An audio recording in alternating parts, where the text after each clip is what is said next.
Previously in Hamlet, Act 2. Polonius sends young Rinaldo to Paris to see what his son Laertes is up to.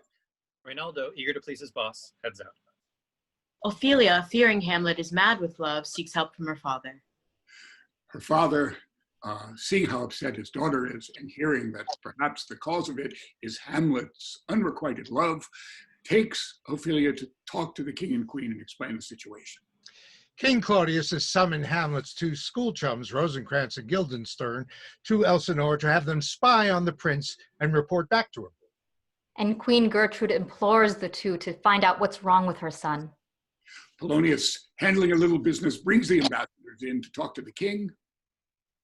Balterman informs Claudius that Fortinbras will no more be attacking Denmark, but will now be attacking the Polack, for which he will need to pass through Denmark. Thinking that that's a good deal and that's done, he now gets to the most important thing, which is the cause of Hamlet's madness. And he proposes that the cause is his unrequited love for Ophelia, and he will prove it to the king and queen if they'll just come with him, hide behind the arras, and watch what happens when Hamlet meets Ophelia.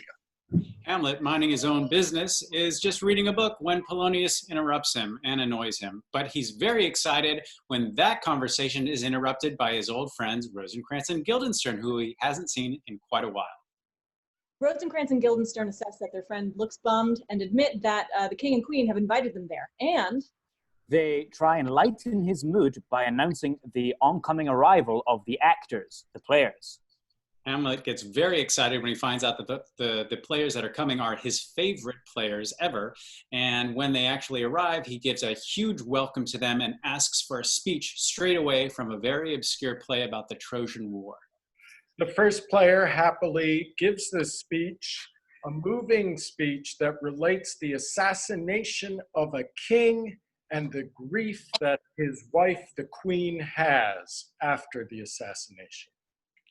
Hamlet is very moved. He sends off Polonius to make sure that the players are well taken care of. Then he sends off Rosencrantz and Guildenstern and finally has a moment alone where he berates himself for the fact that he has not been able to do anything or be moved emotionally, and yet the players, just with doing a play, have been so emotionally moved. He then comes up with a plan to do a play to catch the conscience of the king.